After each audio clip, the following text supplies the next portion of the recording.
Hey guys, what is up? SuperKmanrocks here, and we are back for my NACL Week 2 overview analysis, and of course, at the end, my updated power rankings. I do want to preface this video with a couple of things. I know I don't like to keep these prefaces too long because these videos are already long enough, but that's kind of what I am here to preface. I know obviously these NACL videos are the longest that we make in a week because there are 18 best of 2 series, by far the most that any region is able to produce in 1 week.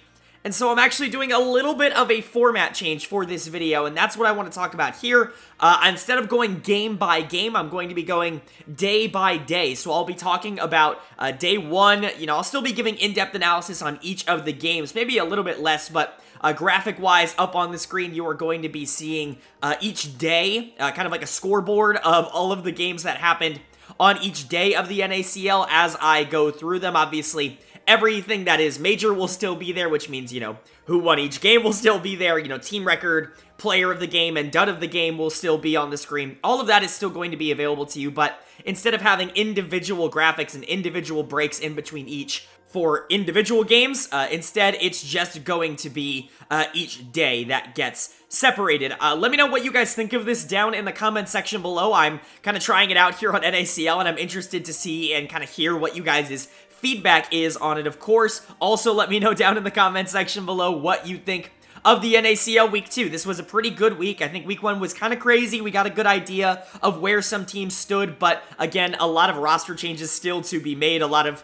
players still not getting their visas, etc., etc., and so definitely still at least a little bit in flux. But without further ado, I've already wasted 2 minutes. Let's go ahead and jump right into our first day of action, and up on the screen now, you're going to be seeing our first day of action. We'll be going series by series. I'll still be giving you my in-depth analysis of both of the games in each series, kind of talking about where I think things went right for each team and where I think some things went wrong, but just let me know what you guys think of the new format down in the comment section below. Let's start it off, though. Let's kick it off here, and day number 1 was kicked off with a matchup between Team Liquid Challengers and Immortals Challengers, and this was a series that on paper I felt was definitely going to go in favor of Team Liquid. Immortals is able to bring it to a draw with a really strong game number 1, and a lot of that is going to be because they actually did get their mid laner in. Obviously, they had to play with the Blaze Olive last week, their main roster mid laner, but Balulu is in. Obviously, they've been scrimming together, I assume all of these teams have been scrimming together, at least for a majority of the beginning of the year, and honestly, Balulu looked awesome in game number 1. He was the big driving force for Immortals in that win in game number 1, and that's definitely a good sign. I think this team did look rather helpless in the first week or so, especially topside, which just did not look good at all in my opinion. We talked a lot about ADD, we talked a lot about Chad just not really stepping up in that first week, but ADD especially I thought was problematic for Immortals. I think Balulu coming in and being a really strong solo laner to be able to push the tempo forward, I think it gave a player like Chad, who definitely struggled in week 1, and we'll get to him. I do think he struggled in this series as well, but it gave him, I think, more opportunities to at least try and play the game, which I don't think he had nearly as much of in week number 1. So good for Immortals being able to take game number 1 off the back of Balulu, and then game number 2 was taken by TL, and this one was not particularly surprising. This team should have been able to take both games. I've actually been really pleasantly surprised when it comes to TL with the bot lane. I think that's really the big standout for me, is you have Arrow and you have Kim down as your bot lane there for TLC. I was really worried that that bot lane was going to be kind of hit or miss. I was never the biggest fan of Kim down in terms of like academy talent. I think Arrow obviously has been very good for quite a while, but I just wasn't sure what exactly they were going to offer. They were fantastic in this game number 2. I think Arrow and Kim down, it was really hard to decide which one was more important to the series. Obviously, when you play Lucian Nami, you're both very important. But for me, I give the slight edge to Arrow. It just felt like his positioning was incredibly solid and incredibly strong, which is why my player of the series here in TL versus IMT is going to go to Arrow, playing against his former team. Obviously, a player that has kind of been on the cusp for a while, got a ton of LCS time last year because Wild Turtle was just not playing well for Immortals, so he got to come up and play towards the back half of the year. He looked okay, but, former LCS MVP, longtime Academy player, we kind of know what Arrow is. What I think I'm really pleased to see and excited to see is that him and Kim Down do have relatively good synergy together, because I do think that it's always good to see new, I don't want to say younger because Kim Down's been around forever, but relatively new to this level supports, step in and be able to play with players that they maybe haven't played with the entirety of their amateur career. We often see that, we see bot lanes get transitioned up together. There were a lot in NACL this year that kind of got transitioned up together. I think Arrow and Kim Down, to see them playing so well together for a really good organization like Team Liquid, where they constantly produce a really good challengers team, I think is really, really solid. And I would argue that TLC was just the better team this series, even if they lost game number 1. But that brings us to Immortals, and like I said, Immortals had some good and some bad. I really do like how Balulu played. This was his first series of the year here for Immortals, and I was very impressed. To me, he is very clearly going to be the best player on this Immortals Challengers team. I'm not particularly worried about that. Not saying that everybody else on this team is garbage. I actually think Wixie played pretty good, especially in game number 1. Certainly not perfect, but I thought he played good enough. Him and Joey, I do think, are developing a chemistry together. Hopefully, they can continue to grow. Wixie was a player that I really liked last year. Obviously, ended up getting replaced by BMFX on 100 Academy. Didn't love that decision. I thought Wixie was just simply a better player, so to see him get another shot here on Immortals, I hope he's able to kind of realize the potential I was talking about for him last year. But him and Balulu definitely look like the two strong points, I would say, for Immortals, and they definitely still have problems up on the top side. You're still looking at ADD, and you're still looking at Chad as negatives, as problem children, right? And that's going to show up with Chad being my dud of the series here. He just wasn't good. Again, kind of run off the map a little bit by Mir, who I think just had a better series than him. I think Chad just needs to get significantly more consistent. His pathing is good, but he often will take a lot of these fights that just aren't really all that good for him, and it'll rack up his death total, and it will give a ton of gold over to the enemy team. I think Arrow did a really good job of being able to kite him out in a lot of these team fights, especially towards the back half of game number 2, and for me, this is kind of transitioning over from what he was last year to me, which was someone who I was high on going into the year, but I think slowly but surely I started to lose confidence in. Now, obviously, he's still a ridiculously talented player. We saw that just a couple of years ago when he was in the 100 Thieves system, but I just need to see it on Immortals. I need to see it on a team that isn't 100 Thieves in order for me to feel confident. We've seen a lot of junglers be really good on that 100 Thieves organization and then go somewhere else and maybe not transition as well. So for me, Chad's going to get my dud of the series. Arrow's going to get my player of the series. Overall, I thought both teams looked okay. Immortals still has some major question marks for me, but they're going to be very happy to have picked up a win here. And TL, again, maybe not super happy to have drawn with a team like Immortals that I think is kind of struggling right now, but Balulu looked good as a player. It's really hard to, take 2 games in a row against a team that, has a player like Balulu who can just win a game. And overall, I think everybody on TL looked relatively good, and so I'm not worried too much. But moving on here to our second game, or our other first game with how NACL actually plays out, we had Dignitas Challengers taking on Cloud9 Challengers, and this was one I was actually very intrigued to see, because I think both of these teams are very, very good on paper, and I think both should be relatively top teams in the NACL, and I think that definitely came to fruition here, where I think obviously Cloud9 is probably the better team, which we'll get into. They were able to pick up game 2 and not game 1, but Dignitas, I think, being able to come back and win game number 1, I think definitely set into motion some positive thoughts for the rest of their season. It's hard to pinpoint a particular player on Dignitas that really stood out for me in game number 1, but I would have to say if I was going to give a player of the game for game number 1, it would probably be XU, with just how he was able to play towards the back half of that game. I think topside is going to be a little bit of a problem. We kind of experienced that for Dignitas here in this series, but I think they still have a lot of talent just on the roster if they can just put it together. They can just get a lot of those players to actually play up to their talent level all at the same time. I do think Dignitas would be scary. I think towards the back half of game number 1, we actually started to see that a bit. But, Hoon, I think, had an up and down series. But mostly for me, the reason that I'm a little bit lower on Dignitas Challengers and, kind of goes into game number 2 is going to be this bot lane, which I really, really was worried about going into the year. Not in this kind of way. I still thought they were going to be good, but I saw a lot of people ranking them as, consensus definitive top 2, top 3 bot lane in the NACL. Tomo and Diamond have certainly been there before on FlyQuest. I'm thinking of 2 years ago, but if you're looking just at summer of 2022 and especially Proving Grounds, I actually think Tomo and Diamond were relatively disappointing, compared to what their expectations were. I talked about this a lot for FlyQuest Challengers or FlyQuest Academy last year in Proving Grounds. rounds, where I thought Yuji and Spirax really took such a leap forward that it made the team a lot better. It kind of propped up a bot lane that may have not been playing at its absolute best, and I talked about that a bit for Dignitas Challengers going into the years. If you're bringing this bot lane in, you're hoping you're getting the better version of them rather than, I think, the more diminished version that we started to see over the course of last year, and it hasn't been a great start. Diamond's going to get my dud of the series here for Dignitas Challengers. I thought he was pretty poor in game number 1. Toma was as well, but I thought he was even poorer in game number 2.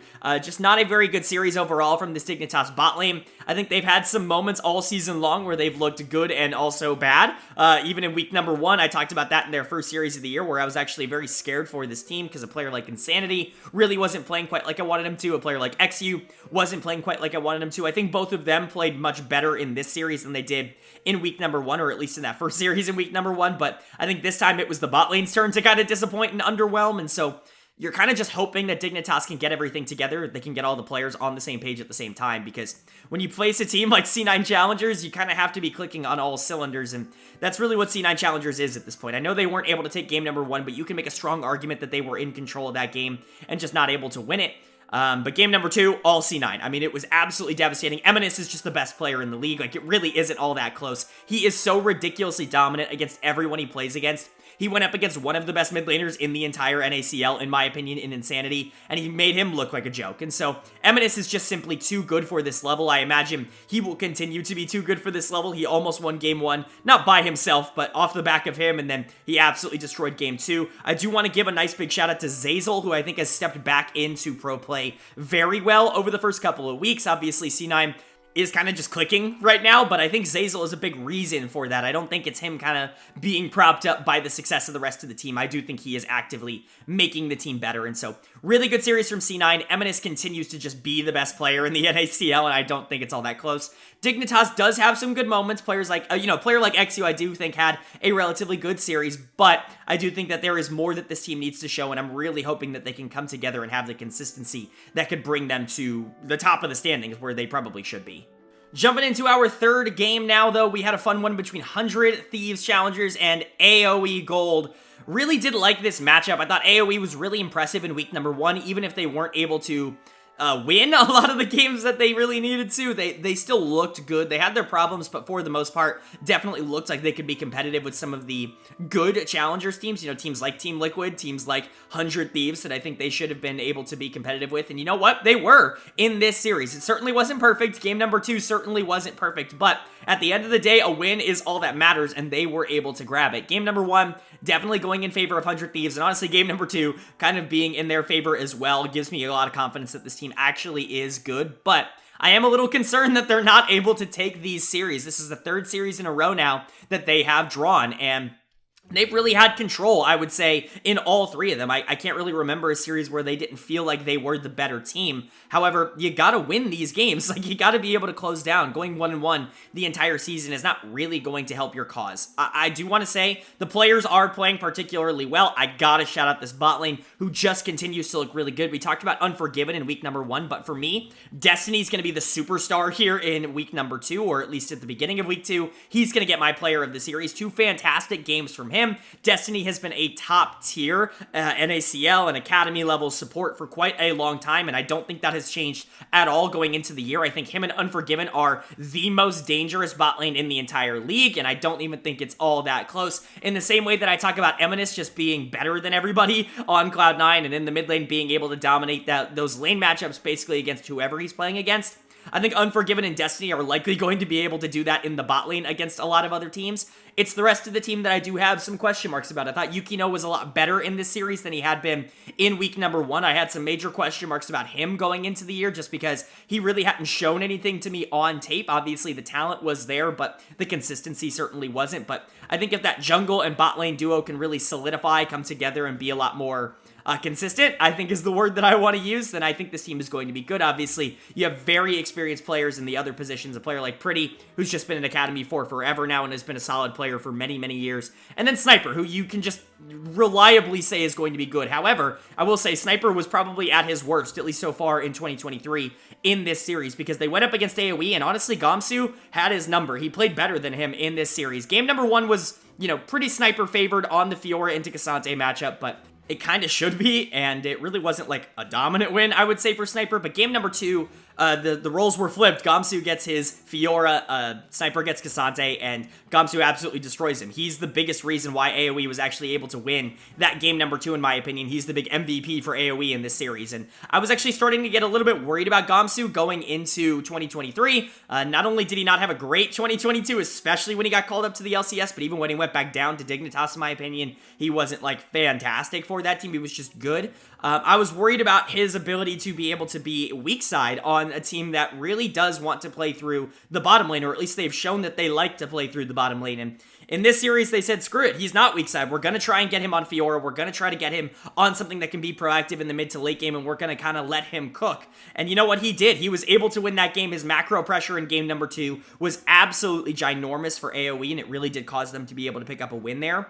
But it wasn't all sunshine and rainbows. I talked about what was going to happen with that dichotomy between top lane and bot lane, and in my opinion, it really showed up in this series. I think going up against 100 Thieves, they knew that they probably weren't going to be able to win bot lane, or at least in the same way that they probably would have wanted to, and so they indexed a lot more to Gamsu on the top side, but that just meant that their bot lane had a lot less opportunities to actually survive in some of these matchups, and so for me, Skytech is going to get my dud of the series. It was kind of a toss-up here between him and Winnie in the jungle, who I think also played relatively poorly over the course of the series.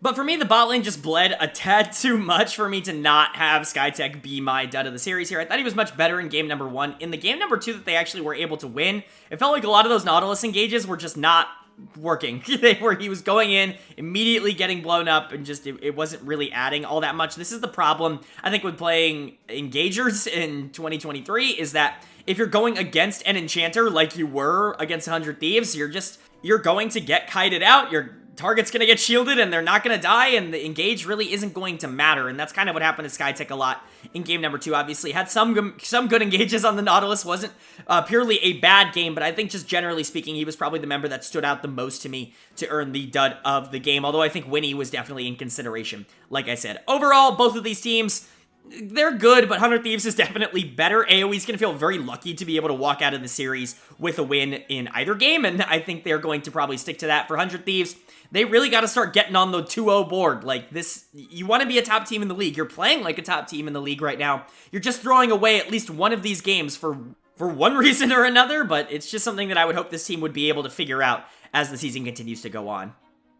Moving on to our 4th series, though, we had another interesting one that I was really excited to talk about, a 2-0 team versus a team that used to be number 1 in my power ranking, still missing quite a few players, I will say, for Evil Geniuses. We had Evil Geniuses Challengers versus CLG Challengers. Another 1-1, kind of a trend as you see through the first day here. A lot of draws, a lot of 1-1 draws. That kind of is the NACL, though a lot of these teams aren't, you know, so ridiculously better than the others that they're all going to kind of trade wins back and forth depending on who gets a better draft, who's kind of feeling it that day, etc., etc. CLG is able to take game number 1. EG is able to take game number 2.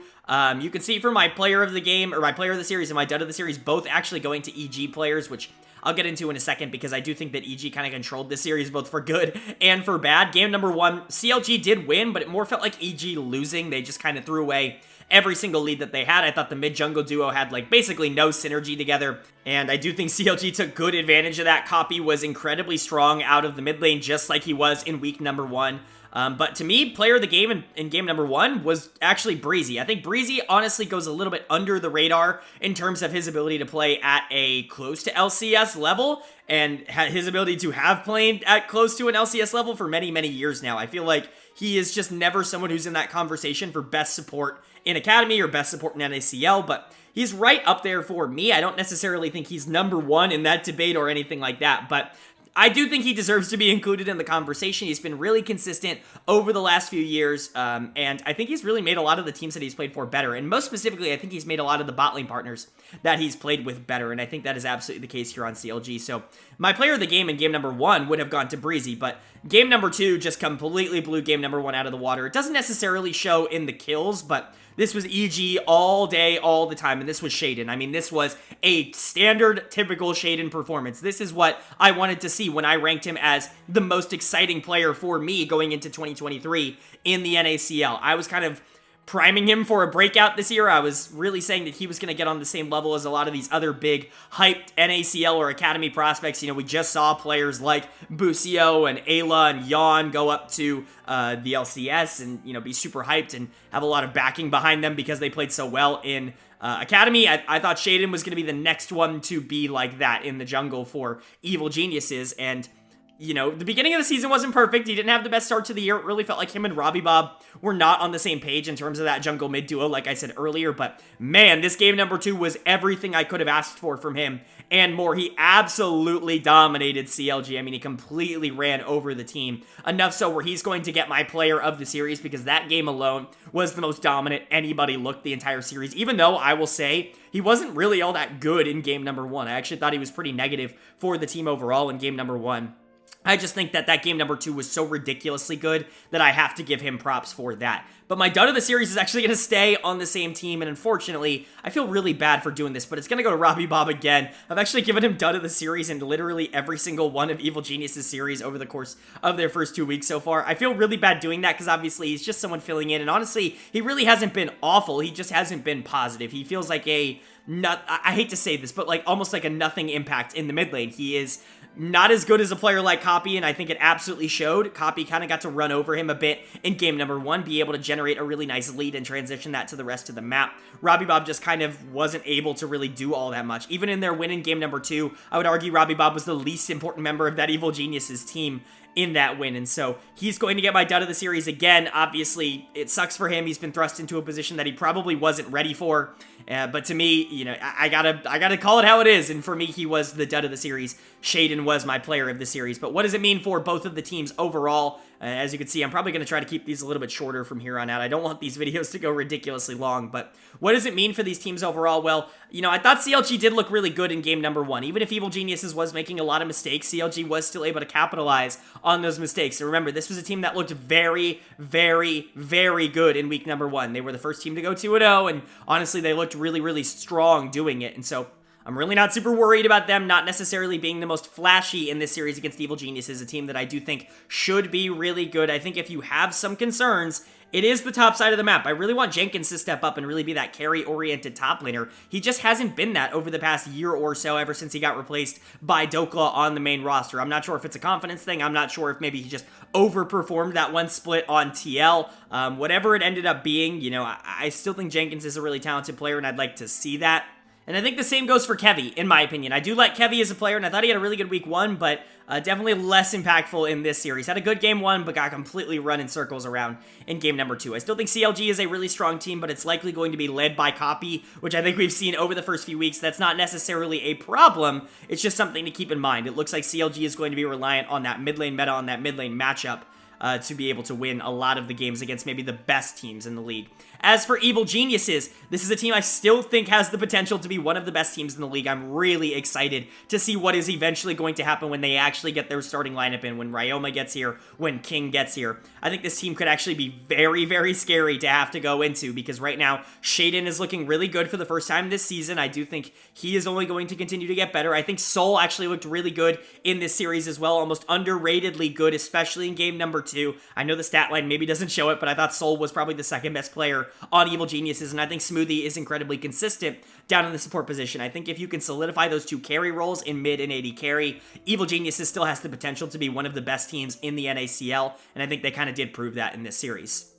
But that brings us to our 5th series, and our 5th series was one I was excited to see maybe on paper, didn't necessarily deliver in terms of action. We had TSM Challengers taking on Wildcard Gaming, and TSM Challengers takes the 2-0 series win. Big win for them. Wildcard looked unstoppable through the first week of the season. Moose Hater in particular in the top lane just looked like he was never going to be beaten. It felt like the rest of the team was really clicking on a lot of the areas that I was concerned about, and it felt like Wildcard really had the potential to be as good as maybe like a top 5, top 6 team in the NACL right now as a provisional amateur team, which is fantastic, but they run into a pretty big roadblock, a pretty big speed bump here in TSM Challengers, who really does just outskill them. Like, it really wasn't all that close. Gotta give a ton of credit, in my opinion, to the two carry roles here for TSM, because I think both of them played fantastic in this series. Game number 1 for me was a Wild Turtle showcase. I was really getting concerned about Wild Turtle. He was not good last year at all, and then transitioning over into TSM this year, he was not good in week number 1. In fact, he felt like the weak link of this TSM Challengers team in week 1 when a player like Hanser was actually playing really well up on the top side. It felt like Wild Turtle was just not holding his own end of the bargain up in the bot lane, and it's really good to see him just be able to come out and win game number 1 and be a player that looked really, really good in terms of positioning, in terms of aggressiveness. That's what I really wanted to see. Clearly, the adaptation in the week definitely helped out, but game number 2 and this series overall was kind of defined by Doxa. He gets casted in game number 2, and man, does he absolutely pop off. Doxa is actually going to be my player of the series here for TSM. I was very low on him going into the year. I actually had him ranked as my number 16, my last ranked mid laner entering the year here for TSM. It was part of my big reason why I was concerned whether or not TSM was genuinely going to be able to compete with some of the best teams in the league, but man, did he just outclass and completely destroy Saligo in honestly both of these games. It was not close, and it was honestly kind of disgusting to watch. Big credit to Doxa. I was a little concerned with his ability to take over games. That was kind of my big concern with him, is it felt like he was a solid player that was going to make a few mistakes, but not someone that was going to like run it down, but maybe also not someone who's going to actively push your team forward, where I've been proven wrong, I think, in this series, where he genuinely was fantastic for this TSM team. Doxa is going to get player of the series. I think Wild Turtle absolutely deserves a shout out as well, but even someone like Rocks, I should, let you know, Chime has to go play for LCS, so he's no longer going to be playing here in the NACL. They brought in Rocks last week to kind of be that fill-in support. I guess they didn't feel like he was ready in week number 1, so they didn't play him, but they play him here in week number 2, and he actually looked really good in this series. I'm not going to say that he's just straight up going to be better than Dragku, but I wasn't super impressed with what I saw from Dragku on tape. It felt like he was around a lot of really talented players, and he was made to look a lot better than maybe he was. I could be entirely wrong. Obviously, I'm hoping to be wrong, because I love when players over-exceed my expectations. It's one of my favorite things on this channel, but Rox did come in and play really, really well. I think it's definitely something to consider that TSM brought a support in, and immediately their AD carry, who's been struggling for quite a while now, who wasn't even playing well with a good LCS caliber support, looked good with, right? I think Wild Turtle and Rox as a duo definitely overperformed in this series. Again, it's just one series. We're going to see them later in the week as well, and we'll talk about that, but Wild Turtle and Rox definitely had some good chemistry, and I would be interested to see where that goes. But Doxa, Hanser, Svenskeren, basically everybody on this team was looking really good in this. As for Wildcard, yikes. I mean, this is not what you really wanted after a really dominant 2-0 to start the year. Your top side definitely looked a little bit more human in this one, even though they were still the strong point of the team, in my opinion. I still think Moosehater and Keel in particular were the two best performing players and the best looking players on Wildcard. Moosehater continues to be a player that I think is pretty close to being LCS ready right now, and that's very impressive, but it was the bottom side of this map that was a little bit of an issue for Wildcard, talking about Saligo in the mid lane in particular, who is going to get my dud of the series here. He was someone who I was, kind of expecting a bounce back from after a rough 2022 going into 2023. Week 1 definitely looked good. It looked like he was getting back to those control mages, something that he really kind of moved away from towards the end of last year, kind of getting back to that more stable late game carry style of mid lane. I compared him to Larson, not that he's as good as Larson or anything like that, but just in terms of play style, it felt like he was very similar. Another player like Power of Evil, I think, is another relatively decent comparison for someone like Saligo in terms of how he likes to play the game, but man, he got run over by Doxa, who was super aggressive in this series, and this has always been Saligo's weakness. It's the reason he was never really that great at an LCS level. It's because when you have a player who's willing to try and contest you in the mid lane, when you have someone who's going to shove and roam and try to skirmish and do all these things pre-15 minutes and not really let Saligo just farm up into the part of the game where he wants to be strong, he doesn't necessarily have that killer instinct to be able to match them, and that is a little bit of a problem at this level. You would really hope that he would be able to kind of flip that switch and kind of play against a player like Doxa with a little bit more intensity, with a little bit more aggression, but it just did not happen in this series. It was a really easy choice for me to call Saligo my dud of the series here. This was one of the worst performances that anybody had throughout all of day number 1, but it wasn't just him. I thought Lens and Duo King also were a little bit overmatched in the bottom lane. Not really what I expected. I thought both of them actually played really well in week number 1. Duo King especially was someone who impressed me a lot through that first week of the season, and Wild Turtle and Rocks were just a lot better than them, and it really wasn't all that close. And so those are the two areas where I would really look at Wildcard and hope that they would be able to improve. But generally speaking, I still think it was a decent performance. You still got good performances out of your big star player up in the top lane in Moose Hater. It just wasn't enough to be able to win either of the games. I think Wildcard is still looking like a good team, just maybe not the top 5 or 6 team that we maybe thought they were at some points. And then for TSM, huge win for them. I think they're going to be a team that can contest basically anybody in the league, but consistency is definitely still something I'm worried about with this team. If they can continue to look like this as the year goes on, I am going to start considering them one of the best teams in the league, but for now, I'm just not entirely sold that they are right up there with, 100 Thieves and C9 and Dignitas as like the best teams in the league.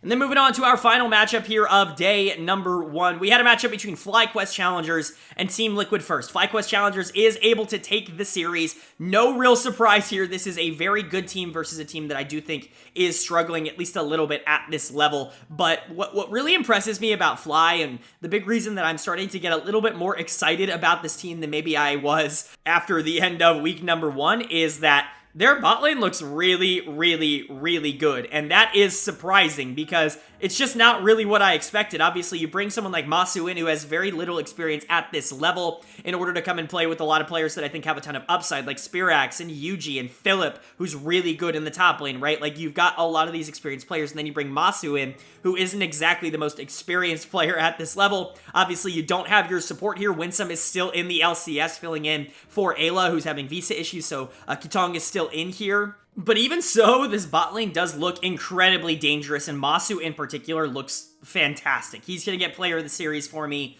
I can't really tell you how surprised I am with how good Masu is. He was someone who, honestly, I thought was going to be a little bit of a hindrance for this FlyQuest Challengers team going into the year, but he has been anything but. I would argue that he has easily been this team's best player over the course of their first few games, which, considering they had a productive LCS player on their team from last year on this team right now, that is very impressive.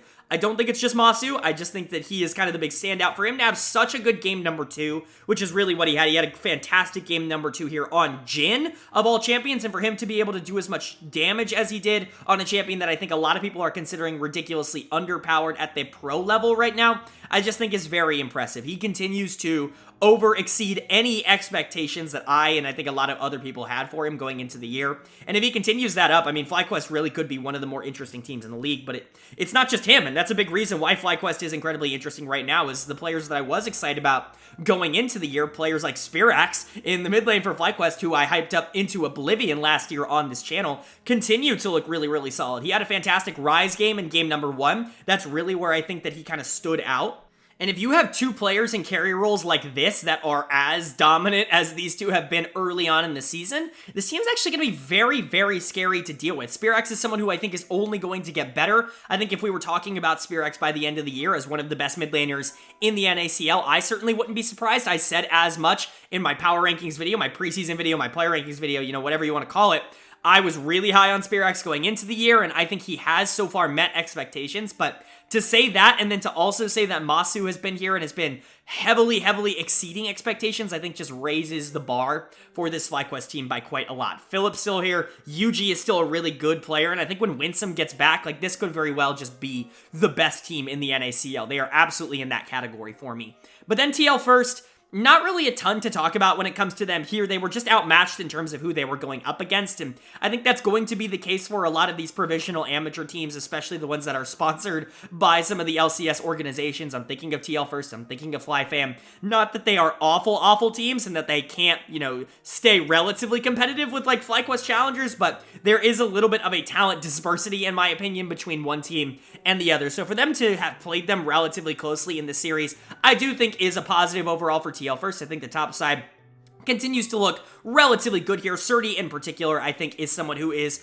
going to continue to be a star for TL First and is going to continue to look really solid, but I am a little bit concerned about the bot side of the map here. My dud of the series is going to go to Aspect in the mid lane. Not a very good series from him. Spirax was so much better than him in the mid lane that it was a little bit problematic for TL First to actually gain pressure on the map. I'm not going to entirely blame Aspect. A lot of times in the mid lane, if things go wrong for you, they're going wrong for everybody else as well, and that was kind of the case for TL first. They had no pressure, so mid lane couldn't push up, but because mid lane couldn't push up, they weren't able to get any pressure back, and so both of these games kind of ended up going in very similar scripts. The first one, just based off of the macro plays that Spearaxe, I almost called him Sligo, that Spearaxe was able to make on the rise, and then game number 2, just this Jhin being able to output a ridiculous amount of damage, especially towards the back half of the game. And so, you know, TL First definitely still has some avenues to be able to win some games, but I don't think a lot of people are going to be expecting them to be one of the best teams in the NACL over the next couple of months. I think they're just going to be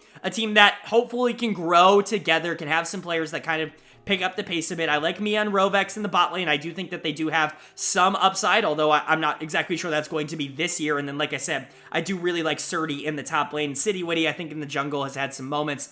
We'll see what aspects can become. I think there are players on this team that can develop, and that's going to be the point of having them, kind of, if you lose against a lot of these better teams right now, if you can kind of hit on a couple of these players, I think that's going to be really good. But overall, just talking about the team, I'm not exactly sure they're going to be competitive for like top 10 or top 12 or anything like that going further into the season. They really do feel overmatched when they play teams like FlyQuest Challengers. But for Fly Challengers, like I said, just keep this up. If you play like this every single series, you're going to be one of the best teams in the entire league. You're sitting at 2-1 right now. That is a very good place to be. A lot of teams are drawing in the NACL right now. A lot of 1-1s happening in a lot of these best of 2 series. And so for you to consistently be able to pick up some wins in series like this, it's going to be very, very important for you to do so. And all I can hope is that they continue to do so as the season progresses. That's going to bring us to our day 2 here of week 2 NACL action, and day 2 is a fun one. As you can see up on the screen right now, we had a lot of really fun games here in day number 2. Some teams that I think were really interesting facing off against each other. We're going to be going in order, so starting with our first series of the day, we had a matchup between the Cincinnati Fear and FlyFam. And Cincinnati Fear was able to pick up the 2-0 win. Now, this team looks really, really good. I don't want to jump the gun on calling them the best provisional amateur team, because Wildcard had a tough day yesterday, and I still think they're a very, very solid team, but the Fear are right up there with them, and honestly, that's not something I was really expecting to say going into the season. Yes, this is FlyFam, not exactly the pinnacle of competition right now. No offense to FlyFam, we'll get to them in a bit, but like I said earlier, the amateur teams of LCS orgs aren't exactly doing super hot at the start of the NACL split here. But the Fear look really, really good, and honestly, it's the players that I was most excited to see. My player of the series here is going to go to Perry, the jungler on the side of Fear. Really, really good series from him, and honestly, he's had a really good start to the year. He was someone who I started to grow more and more high on as the season went on. Last year, obviously, joined Dignitas Academy midway through last year when XCU got called up, when they traded away River, and he actually played really well for Dignitas Academy in their Proving Grounds run, and I was really interested to see what was going to happen to him in 2023. I was a little bit disappointed to see that he only got a provisional team spot here in NACL, but he is clearly proving his worth here in the NACL by, quite frankly, dominating a lot of the other weaker competition. And if he keeps that up, I'm sure that it's not going to be long before other LCS organizations actually come calling and say like, hey, we kind of want to bring you in. We kind of want to start giving you an opportunity, because with how good the Fear have been and with how good Perry especially has been over the course of the first few games, it has been incredibly impressive to see, and I would be surprised if he wasn't getting a better opportunity very, very shortly. Not that the Fear is a bad opportunity, but just like maybe an actual opportunity in an LCS organization might be on the horizon for Perry, and a permanent one at that, instead of his small stint on Dignitas last year. His game number 1 in particular in this series was fantastic. Game number 2 was really just a team effort, I would say, from Fear overall, but for me, another player that I really want to shout out, and someone who I was kind of interested to see how they were going to perform in 2023, is Trevor, the support here for Fear. And I've actually been very impressed with how he's been able to play. 2 games of Ashe coming out here from him in this series, and honestly, it looks great. He was just able to out-macro, out-pressure pretty much everybody, especially Sword on the side of FlyFam, which I think is an impressive feat to have. I think Sword is a pretty decent player at that support position, so for Trevor to come out and play as well as he did, very, very good series overall from him. So Perry, Trevor, the 2 players that I think had the most tape and the most experience going into the year for Fear, are probably the 2 players that I want to shout out the most when it comes to Fear in terms of how they have played early on in the season. But for FlyFam, Another 2 losses here. You drop down to 0-1-3. That's 3 losses to start the season pretty early, and unfortunately, it just looks like this is going to be who you are. You do have a little bit of a talent gap, like I talked about with TLF, and I'll talk about this a bit later with CLGF as well. There are just some teams in the league that feel like they have a bit of a talent gap from like the other teams that are trying to compete, and kind of them, maybe they could step it up and maybe they could be really good, but, looking at FlyFam, they just really haven't been super competitive with a lot of these other teams. My dud of the series is going to go to Lunacia in the top lane. He has been quite negative for this team overall. I think top lane, I talked about this a lot in week number 1, has a big disparity between the players that are good and the players that aren't good. I definitely think that there is kind of like a line that gets drawn of you're either a top lane player that is really improving and showing a lot of promise, or you're somebody who's kind of been run over at the beginning of the year, and unfortunately, Lunacia definitely falls into the latter category. Hopefully he can turn it around. He does have talent, he just hasn't really shown it at this level. I do think if you're looking for positives on the side of FlyFam, I thought Blaze was a lot better in this series, their mid laner. He was significantly more consistent to me in this series than he was in any of their first series of the year, where I actually thought he was a little bit of a problem for this team, and so ideally, you can build around Blaze, you can get him into a position where he can get a little bit more comfortable. He had to face Eminus in week number 1, and it felt like his confidence was shaken a lot because of that, and so hopefully you can get him back on the right track, because he actually looked probably the best player on FlyFam in this series, which is not particularly good, but like I said, bot lane kind of got run over as well. Sword in particular not really holding up his end of the bargain, going up against Trevor and Manui in this series. So FlyFam still has a lot of improving to do. Even the consistent pieces that I thought you were going to get on this roster in players like Instinct, who was in the LCS last year, and a player like Sword, who's been around for a while, just not really performing up to expectations. And then that top side has really not been all that good either. So for FlyFam, hopefully you're able to turn it around. Hopefully you're able to be competitive. I don't think this team is really going to be trying to compete for like top 8 or anything like that, like some of these other provisional amateur teams that are relatively good, but they are a fun team to watch, and I would really hope that they would be able to kind of turn things around and ideally be able to fight for their spot here in the NACL, but the fear of the opposite. They are a provisional amateur team that is going to be fighting for top 8, top 7, top 6. They are a scary team, especially when Perry plays like this. When you have such a proactive jungler that is able to take over games like this, it is very difficult to actually stop that. And so the Fear are a very, very good team and a lot better than I gave them credit for at the start of the year. Moving on to our other Bracket 1 game here in day number 2, we had a Challengers matchup between two teams that I think definitely need to show that they can play at a decent level. Both of them really needing a win here. We had Immortals Challengers taking on Golden Guardians Challengers. Probably the two weakest Challengers teams in the NACL, in my opinion. And Golden Guardians, actually surprising me, actually picks up the series win here. Both with pretty solid games off the back of their bot lane just going absolutely nuts compared to Immortals. And that's where I really have to start for Golden Guardians. Is big shout out to my player of the series here in Array. I've actually been a little bit lower on Array than I think a lot of other people. Some people have been really high on him as a player and as a prospect in NA for quite a long time. I've never really seen his like superstar potential. I think he's a good player, but I've never really seen him potentially be like one of the best, ADCs in the NACL until this year, where I think he's really started to perform incredibly well. The beginning of 2023 for Array has actually been really strong, and I've talked about this a bit when it came to Golden Guardians Challengers in week number 1. Young was obviously their big carry in week number 1, and consistently was their best piece over the first couple of games, but Array was honestly really solid over them as well. It was players like Rosethorn, players like Concept up in the top lane that were really becoming problems for the roster, and what we saw in this series is that when those pieces are a little bit more stable, when you have Rosethorn actually playing a really good series and just out-jungling Chad, quite frankly, and when you have a player like Concept just being better than ADD, which I certainly did not expect, you actually have a lot of opportunity for Array and Prismal in the bot lane to actually start showing up and showing off what they're able to do at a level like this, and I think that's going to be very good for Golden Guardians overall. Of course, Array and Prismal were kind of the big standouts. That's why Array is my player of the series here, but it is worth noting that Young was still really, really good in this series. He continues to prove that he is probably one of the best mid laners in all of the NACL. Certainly one of the most consistent, and I know his time in the LCS wasn't perfect over the last week or so, but, his time here in Challengers in the NACL has been fantastic, and I think with a little bit more seasoning, we could perhaps see him get another shot at the LCS, perhaps in a better environment where he's actually able to scrim with the team for a long time before they start playing games, and be given that real opportunity, because I really do like Young as a player, and I think he's proving on this Golden Guardians team that he is much, much better than a lot of his contemporaries. Like I said, Rosethorn also had a good series. Concept was very stable. I think overall, Golden Guardians challengers just looked good here.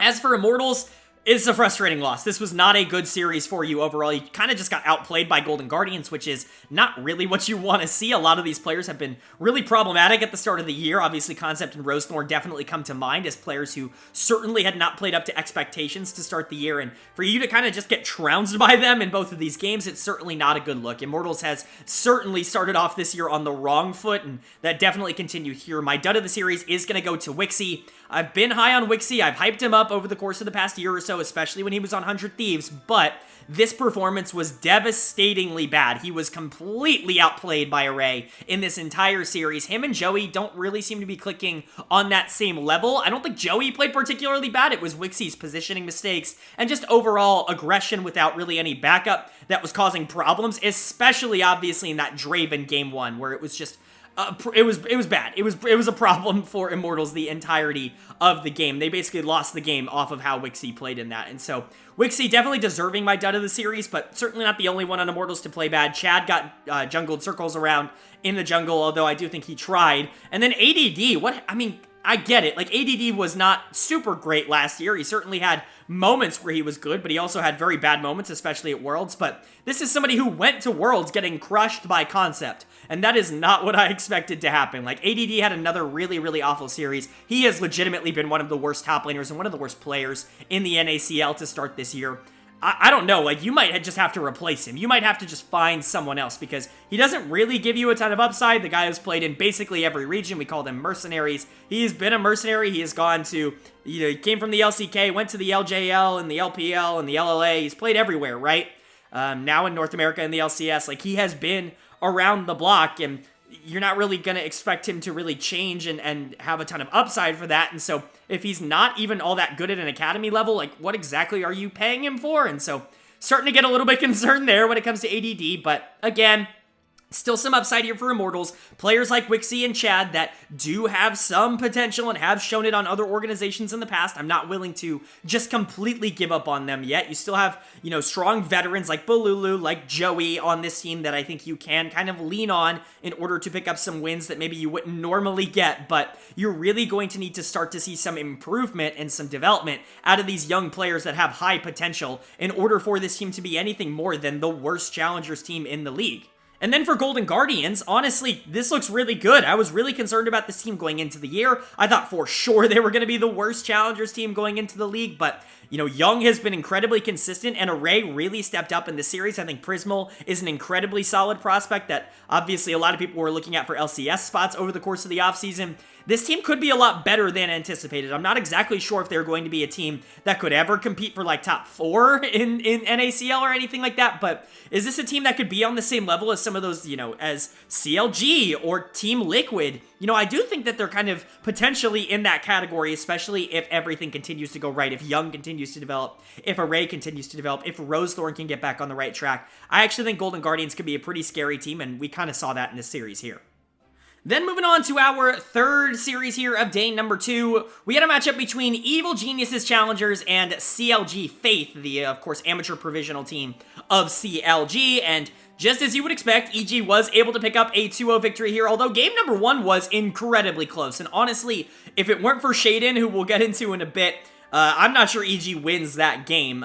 Shout out to CLG Fate. They really played him tough. Game number 2 was not even remotely close. A complete and utter destruction of CLG Fate there. But shout out game number 1 because they really did hold their own. So how was EG able to win this series? Well, it is simple. Shaden is really, really good. Now, I'm not going to pretend like me saying Shaden at the beginning of the year was going to break out and become this big superstar of the NACL. I'm not going to pretend like that is some sort of like hot take that I was the only one saying it or anything like that, but it is really, really good to see that start to come true here. He gets Viego 2 games in a row, game 1 and game 2. I'm shocked that they gave it to him after the way he hard carried game number 1 for Evil Geniuses, but they give it back to him in game number 2 and he just does the same thing. He absolutely obliterates them. He obliterates them early, he obliterates them late. This is the problem with giving a really good player something that they can actively snowball on, because that's what Viego is as a pick. He's a snowball pick. He can be influential early, but really he's only going to be influential late if he has kills, if he has gold, if he's able to get the resets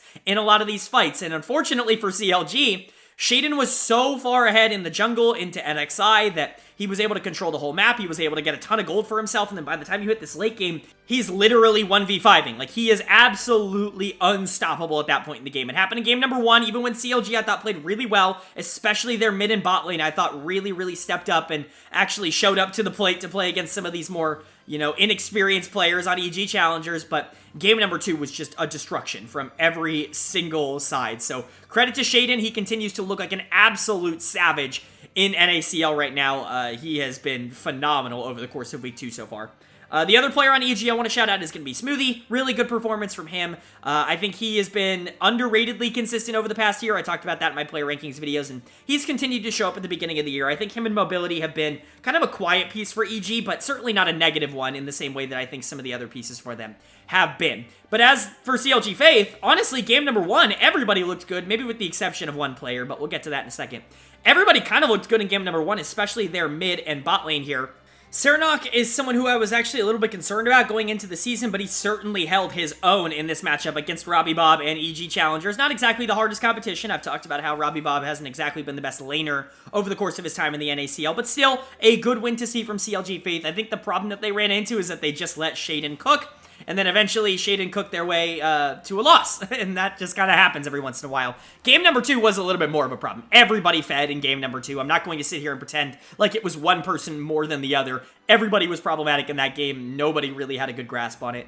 My dud of the series is going to go to Bajani in the top lane. He was the only one who was really bad through both games. I would say Bajani was actually one of the bigger reasons why they were able to lose game number 1 was he just was so unimpactful in a lot of these late game team fights that the fact that Shaden was super strong, it felt like a 6v4 in a lot of these fights. It felt like Shaden just absorbed Bajani's gold and experience and energy and just was able to completely outpace him there, and EG was just able to take a lot of those late game team fights, and I think if you had a more stable top laner, I think that would have gone a little bit better. Bajani actually right in that camp with Lunacia for me. Top laners that just feel slightly overmatched at this level probably deserved a little bit more time at the amateur level before they jumped in here, because it just doesn't feel like either of them are really up to snuff with a lot of the other players they are playing against. Moose Hater, they are not, unfortunately. So for both of these teams, CLG Faith kind of right in that same, little avenue as TL First and FlyFam and all these other provisional amateur LCS teams. Just not really all that competitive. It was really good to see them actually compete with EG in game number 1, but I think if they had all their starters, that probably wouldn't have happened, and Shaden really just was so much better than everybody else on CLG Faith, it really wasn't all that close. As for EG Challengers, it feels good to see them getting into their groove just a tad bit. I'm going to be very interested to see what this lineup actually looks like once they start getting their starters in, because the starters that are in, Shaden, Soul, Smoothie, they do look really good. It's just been the rest of the team that they've needed to kind of make sure looks at that same level. So once Ryoma, once King get back in here and can actually start playing for EG Challengers, I expect them to actually be contending for the title, as they should have been since the start of the season. Then we got another series here, our 4th series of day number 2. We had TSM Challengers taking on 100 Thieves Challengers. And 100 Thieves predictably actually was able to pick up a series win here. Their first of the year, they finally didn't split the games 1-1. They actually just looked dominant over the course of 2 games, which hasn't happened all that regularly this season to start. And so let's give a big shout out, first of all, to the 3 big players on 100 Thieves, Unforgiven and Destiny, who continue to absolutely dominate every bot lane they go up against. I have a feeling they are going to consistently just be the best bot lane in the region. Talked about that a little bit earlier. Not really surprising at all to see them dominate people, but it is fun to watch.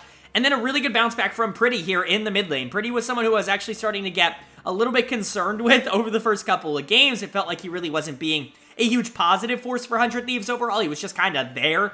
It felt like the rest of the team was kind of carrying him a bit. He was probably the weakest member, in my opinion, through their first week or so, but I really do think he stepped up and played well in this series against a player in Doxa who I think also played well. I don't want to sit here and, bemoan Doxa and how he played and say Pretty was just, outplaying him. I actually thought he stepped up and played well in that same vein. I thought both of the mid laners played well, but really for 100 Thieves, this was all about the bot lane. Unforgiven is going to get my player of the series here, but theoretically you could give it to Destiny. I think Destiny was incredibly impactful. It's just I gotta give him the Yumi tax just a tad bit here, so he doesn't quite get player of the series. Credit to Unforgiven, though, for genuinely just being able to beat everybody at this level. He plays against Wild Turtle in this series, somebody who does have a ridiculous amount of LCS experience, obviously has been to Worlds multiple times, has won multiple championships.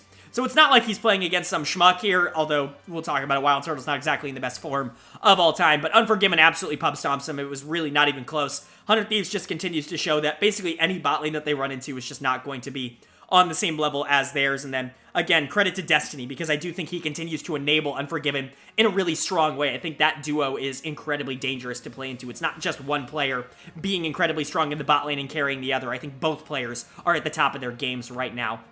But for TSM, on the other hand, I do think they actually had some good performances, some performances that I actually want to shout out, mostly being the solo laners. Like I said earlier, I thought Doxa actually played really well in this series, even though Pretty also was able to generate a good amount of leads. I thought Doxa was able to keep up with him, especially in that game number 2 there, where it was very, very close until the end of the game. 100 Thieves was able to pull it out in the end, but credit to him. He's way better than I was giving him credit for. His mechanics are honestly just way tighter and way better than I was ever giving him credit for at the beginning of the year. He is certainly not going to be the worst mid laner in the region. He is going to be someone who is going to be very interesting to watch over the course of the year. But also big credit to Hanser up in the top lane. I talked about the solo laners. Honestly, this is going to be maybe a controversial statement. Hanser was just better than Sniper in this series, especially in lane. It felt like Hanser was genuinely getting leads more consistently and was able to actually push those leads a lot more. Not that Sniper was bad. I certainly don't want to say that, but Hanser has been underratedly really, really good to start the year. Easily the best player on TSM, in my opinion. Big shout out to these two solo laners, because I think these are the two players that have really pushed TSM forward at the beginning of the year so far, and I don't really know if that's going to keep up. Hanser, I actually do believe it probably will. He's someone who has been grinding out the solo queue ladder for the past year and looked really good doing it, and Doxa has a lot of potential. If those two players can continue to play at a pretty decent level, TSM is going to be a team that is better than what I was giving them credit for, but it's your experienced, quote-unquote, players that are not living up to expectations. Svenskeren, Wild Turtle, really not playing all that well right now. Svenskeren's had a really rough start to the year, and I'm not exactly super I don't have a ton of faith that he's just going to turn it around, that he's just going to fix it.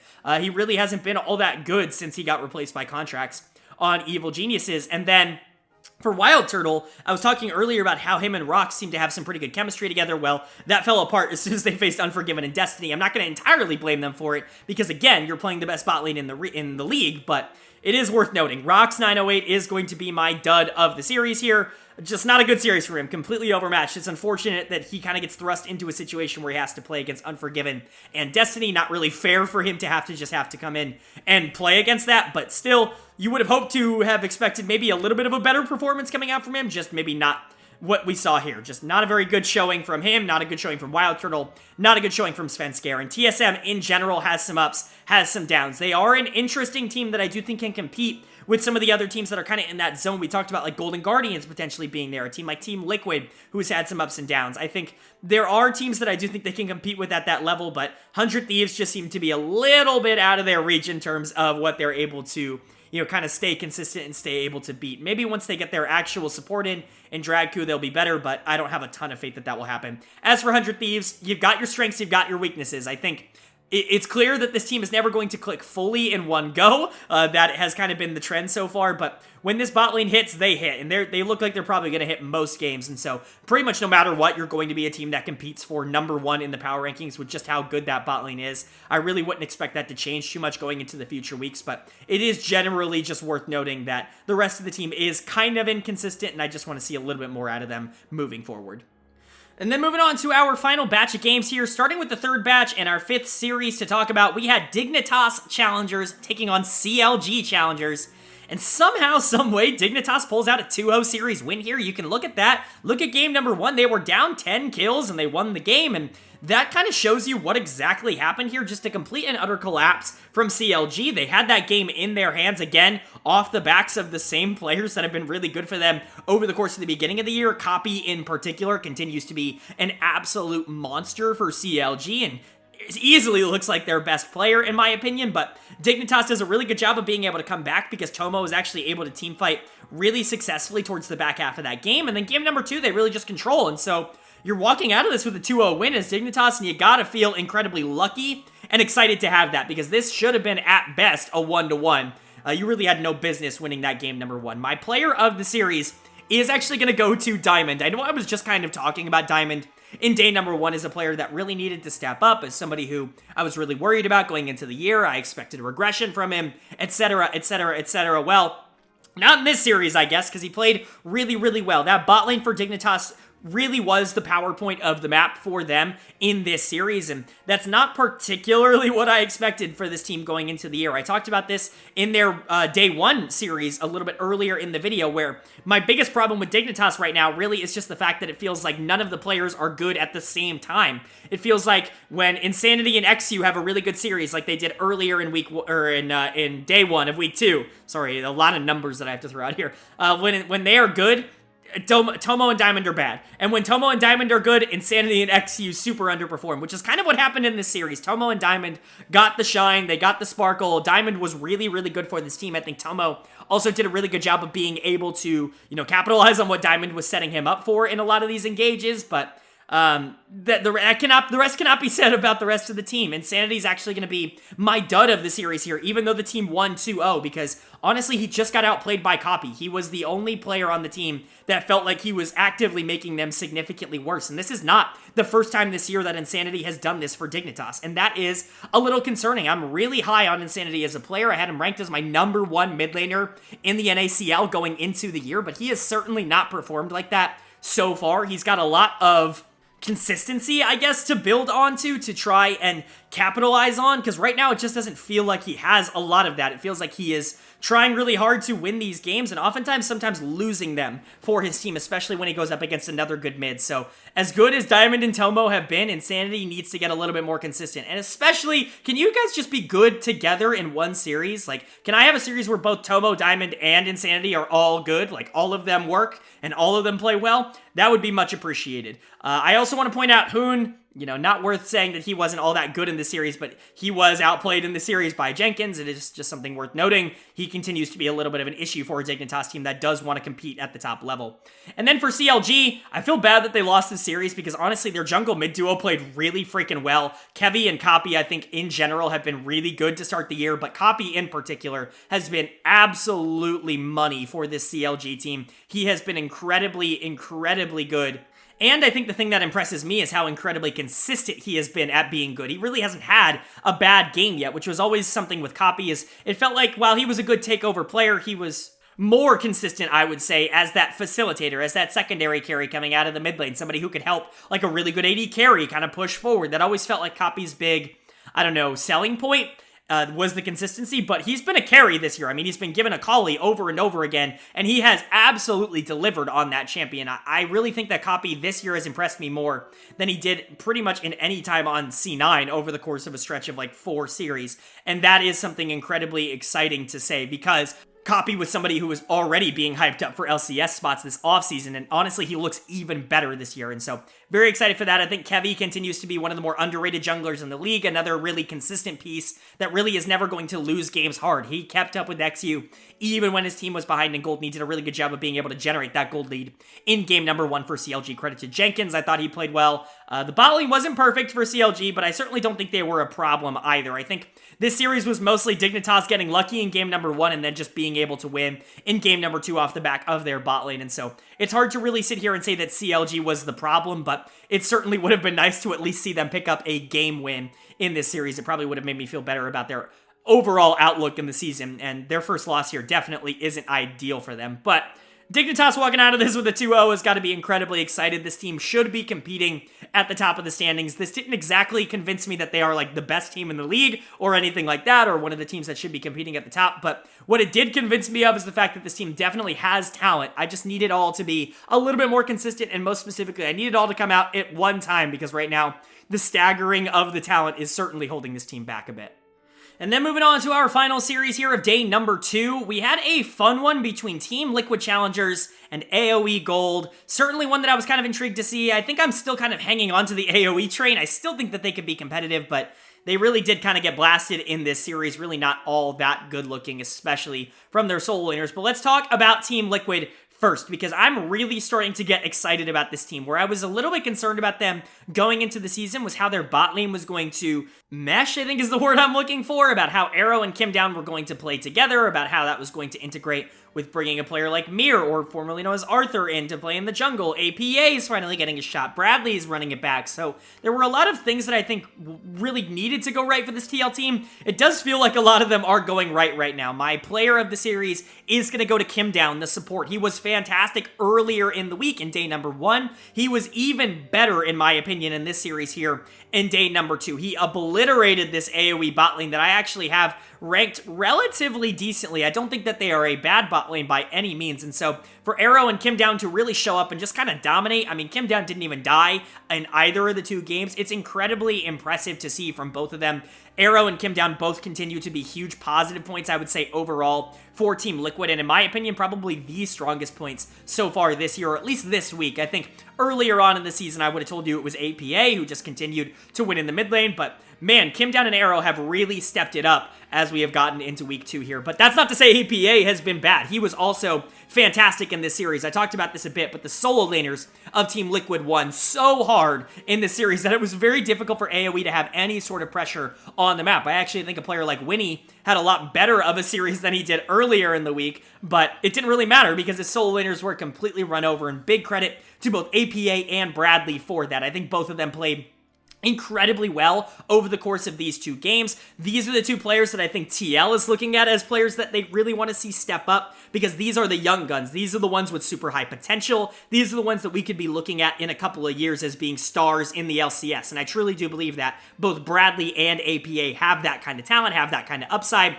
To see them both performing so well at the beginning of the NACL year here, I think is incredibly reassuring, I guess is the word I'm looking for. I think really what you're being proven is that you were right, that these 2 players can actively show up at this level and be very consistent and be top tier players, and that's what Bradley and APA have been right now. Add on to that the fact that Arrow and Kim Down have been so good in the bot lane. I think it's only good things for TL moving forward. But then for AoE, I'm starting to get a little concerned. After a really promising first week, I know obviously it wasn't perfect, but, you know, showing some good promise, being able to keep up with a team like FlyQuest, it just feels like the wheels have fallen off a bit of this team. They, you know, did play relatively okay against 100 Thieves. Gamsu, in particular, I thought played really well against Sniper in that series, but throw that all out the window because they go and face TL now and they get completely run over. I mean, this series was not close. Gamsu's actually going to be my dud of the series here.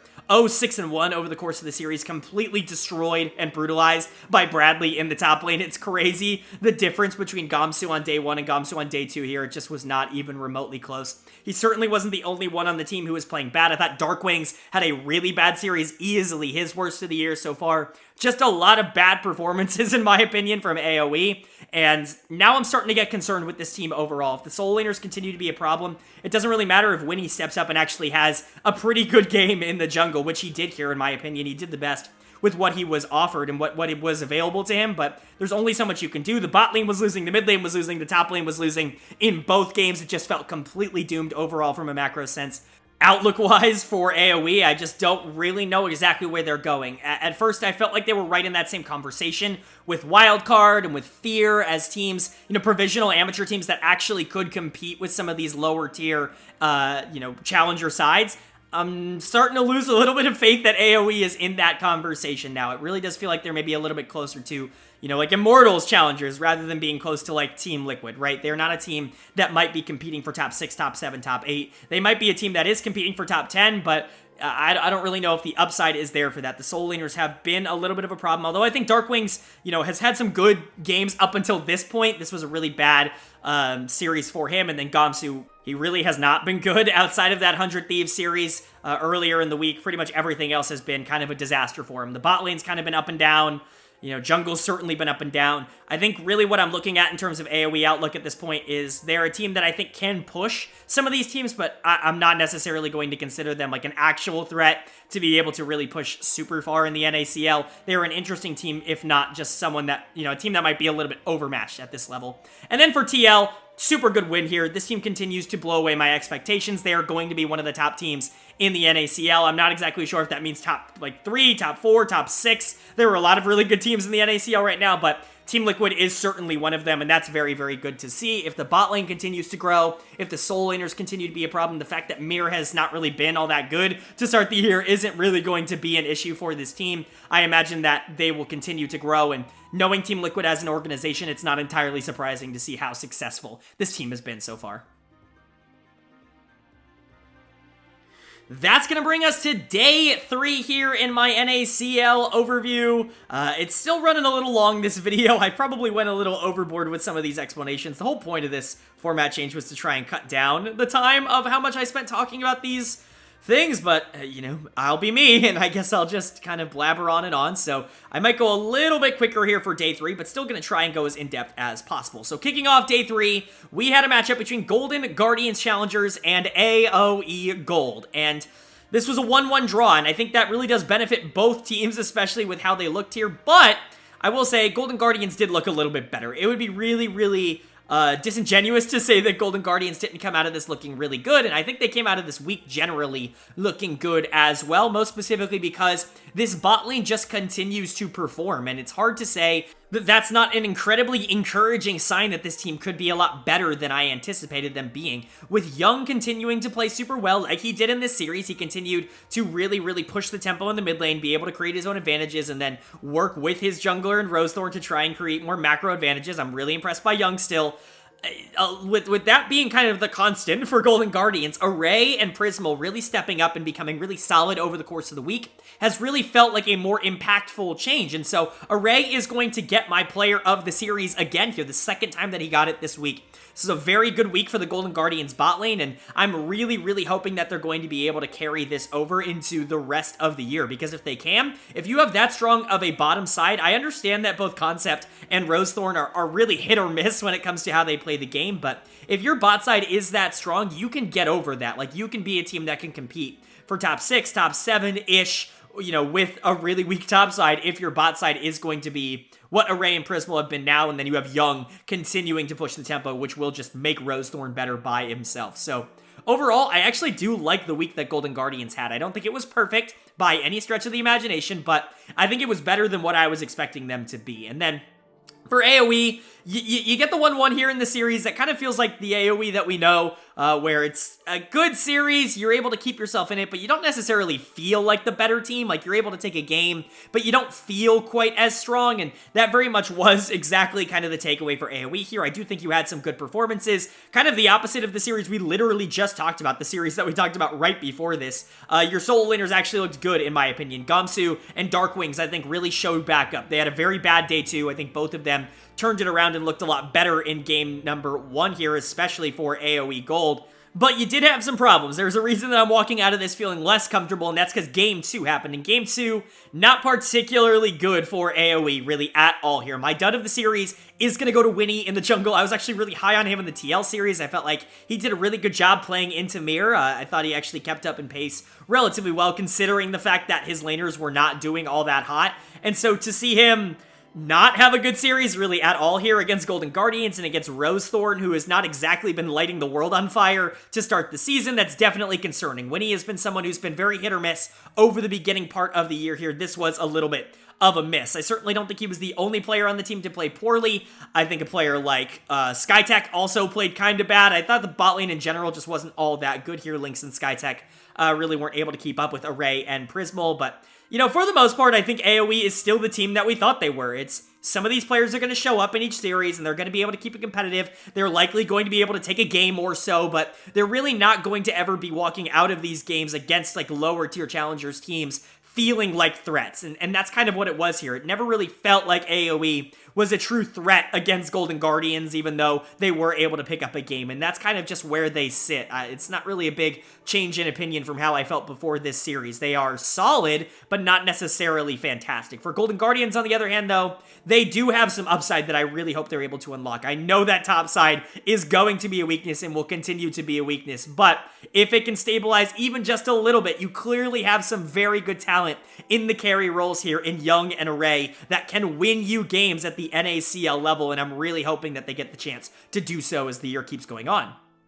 But moving on to our other series here in the first bracket, the first time slot of day 3, we had Wildcard Gaming taking on Team Liquid first here, and they split 1-1. This is not really what I wanted to see. TL first is not exactly the pinnacle of major competition right now in the NACL. Again, no flame to them. They have some good players, and I'll talk about that in just a second. But Wildcard Gaming really looked fantastic in week number 1, and I was kind of hoping that this would be the team that could compete with some of those mid to top tier challengers teams. Teams like CLG, teams like Dignitas, you know what I mean? Teams like Golden Guardians, you know? I was really hoping that Wildcard could kind of put themselves in that conversation, but it really just doesn't feel like they are there. They make a lot of mistakes, and that's just kind of who this team is. They're going to play ridiculously aggressive, and they're going to be fun to watch, but they might not always be better off for it. So let's go ahead and talk about the good, because this series really was mostly about Wildcard. I'll get to TL first after, but this series really was mostly about Wildcard. The good definitely comes in the form of Saligo, who's going to be my player of the series. He was really bad earlier in the week, got completely run over by Doxa, by TSM, and so to see him bounce back a lot better here on day number 3 with a really good series against TL first is definitely inspiring. You know, we'll get to Aspect in a second, not exactly the same level of competition that a player like Doxa was on TSM, but to see Saligo have a really nice series here, I think is definitely comforting. This is somebody who has been a top player at the academy level for quite a long time, and it's good to see that he hasn't just completely lost it.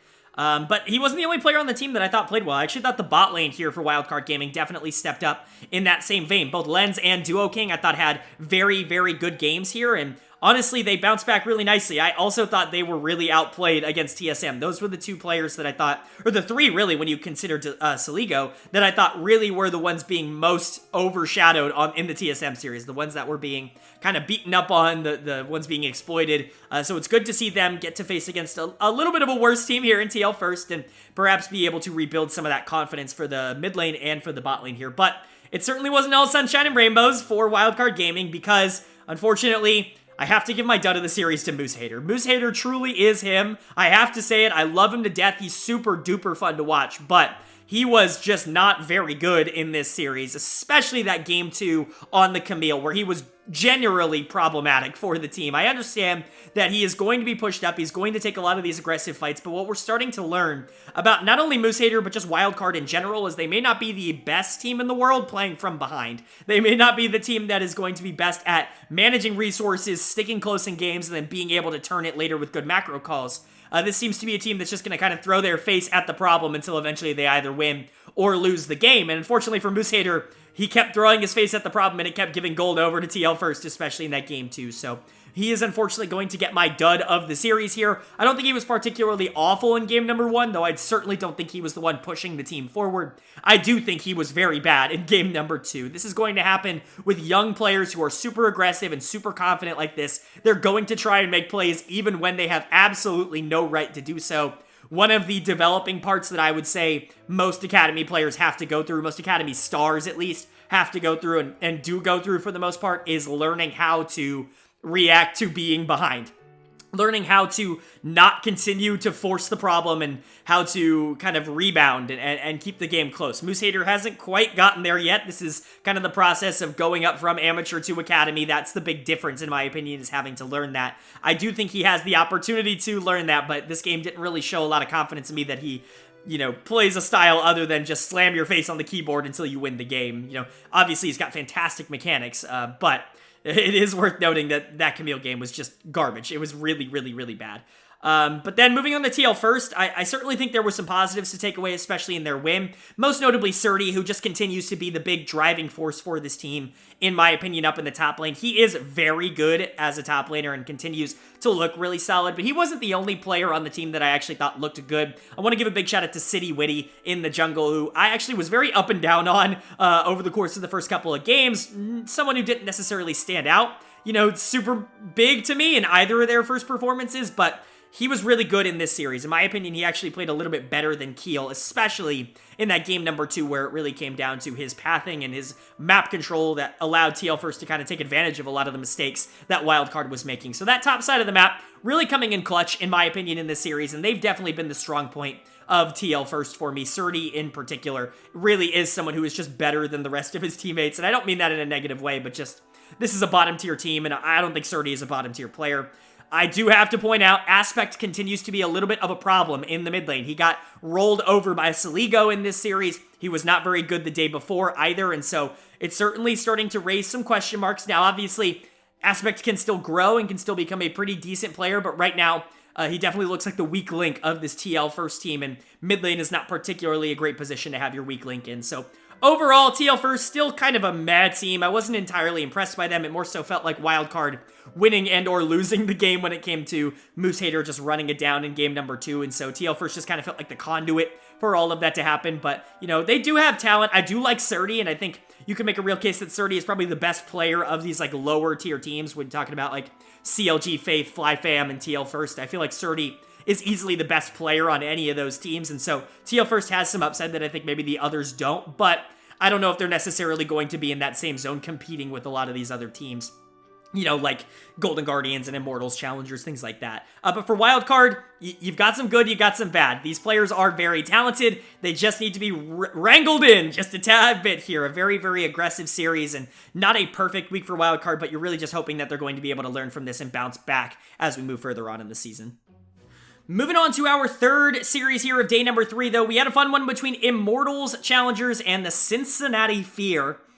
And it's a 1-1 draw. Another 1-1 draw, but this one more interesting in my opinion. I think we're really starting to get a good look at how good the Fear are. I would have loved if they could have won game number 1, but Immortals was just a better team in game number 1. It was really hard to say otherwise, but honestly, for the Fear, they played really, really well, especially over the course of game number 2. I really liked what they were able to do. My player of the series is going to go to a player on the side of the Fear, and that is going to be Shochi in the mid lane, who I've been very pleasantly surprised at. I really had not a lot of expectation or really knowledge on Shochi going into the year. He was someone who I was kind of hoping would be good, obviously, because I hope all of these players playing in the NACL turn out to be good, but I didn't really have a ton of expectations for him. He has been incredibly good at the start of the season. One of the more interesting mid laners in the entire region, in my opinion, in terms of developmental talent. Hopefully he's able to keep that up, because this was another really, really solid series for him against a pretty decent mid laner in Balulu. Certainly not a complete pushover, so for him to show up and just look really, really good, honestly look like the better mid laner between the two, I think that's incredibly impressive, and I'm really, really hoping that he's going to be able to hang on to that as we go further on into the season. But he was far from the only player. I think Trevor continues to impress at support for the Fear. You know, I'll get to Manui in a second, but Manui was mispositioned a lot in terms of how the Fear were able to play out a lot of this first game in particular, and so Trevor having a really good game number 1 and then even a better game number 2, a really, really good game number 2, I think is incredibly impressive. I think Trevor is one of those support prospects that I'm really starting to get behind. I think a lot of these players on the Fear I'm really starting to get behind. You know, we'll talk about Faisal in a second, because I do think he really outplayed ADD as well, but I think 4 of the 5 players on Fear really outplayed their counterparts, in my opinion, in this series. It was just unfortunately my dud of the series, Manui, who was a little bit of a problem, and honestly, I'm not going to say the only reason, but probably the biggest reason why they weren't able to win game number 1. Perry didn't have a particularly good game number 1 either. I don't want to pretend like that was the case. I actually think Chad outplayed Perry in this series for the most part. I shouldn't have said 4 outplays. I should have said 3. But Manui is definitely deserving of my dud of the series here. I just don't think he accomplished basically anything on the side of Fear here. I certainly don't think he was the only bad player in this series. We'll talk about ADD in a second. I think you could very realistically give this dud of the series to ADD, but I was honestly more frustrated and more concerned with how Manui played, because the rest of his team really was clicking. I think his mispositioning mistakes were problematic, and they're kind of things that have been popping up, you know, slowly but surely over the course of the season. Not really enough for me to point out in these videos so far, because Fear has been winning, but he definitely kind of looks like the weak link of the Cincinnati Fear team. Hopefully he'll be able to hold up as the season goes on, but for me, Shochi and Trevor in particular, really looking good for the Fear in this series. For Immortals, they do have some good signs as well. They won game number 1 in pretty dominant fashion off of the back of Chad actually having a really good game in game number 1. And that's definitely a good thing to see here, as Chad has definitely been concerning over the beginning part of this season. I was very low on him by the end of last year. It felt like his summer split, he fell completely off of a cliff. And then he really hadn't been kicking off 2023 with any good signs either. And so to see him come out and look really good into a good jungler like Perry, I think is a good sign. Joey also looking pretty solid down in the bot lane. I would say that the bot lane in general looked a lot better in this series than they did in the previous one. Wixie and Joey definitely a lot more comfortable going into Manui and Trevor than they were earlier in the week. But it is worth talking about my almost dud of the series, and quite frankly, someone who I wouldn't blame you for giving dud of the series to in ADD. In the top lane, he continues to be a huge problem for this Immortals Challengers team. I would not be surprised if they just went out and found somebody else, because really, again, I said this earlier, I don't really see the upside when it comes to ADD, and he's actively making your team significantly worse. Faisal was so much better than him in this series, and I don't think Faisal particularly played out of his mind. I just think he was so much better than him. So certainly a problem up in that top side, and I actively do think he holds this team back quite a bit. But outlook-wise for both of these two teams, Immortals is the worst Challengers team. That is pretty clear at this point. Not that the Fear are bad, but they just don't really seem to have a lot of fight in them. The Fear were clearly better than them in this series, and that leads me to believe that Immortals is just simply not a top 10 team right now, and I don't think until they fix some of their major issues they are going to be. I mean, I know Chad had a much better series here, but he's been problematic. ADD is bad. Balulu looks good, but Wixie has certainly not been a superstar for this team. They have a lot of things that they need to figure out, and I don't know if this series really figured those out for me. And then for the Fear, I actually do think they look good. This is probably a top 10 team, one of those teams that can genuinely compete. I think they probably are the best provisional amateur team in the game right now. I really do like how they've been able to play. Shochi continues to impress. Faisal in the top lane continues to impress. Trevor at the support position continues to impress. If Manui can get kind of more consistent, get back on the right track, can fix some of those small positioning mistakes, getting caught out, getting targeted in these team fights, I think the Fear could genuinely be a team that competes for top 6. There are some question marks, though, for me that aren't necessarily completely solved after this series. Picking up the pace now, moving on to our 4th series here of day number 3, we saw Evil Geniuses Challengers take on FlyFam in a very one-sided series. And I know it doesn't maybe look like it from the kill scores, but golly, dude, Shaden is just so much better than a lot of the people that he played against this week. I know Evil Geniuses didn't exactly face the toughest competition this week, but this is why I was very convinced that this was going to be the best team in NACL by the end of the year, especially when they got their full roster, was because look at what Shaden can do.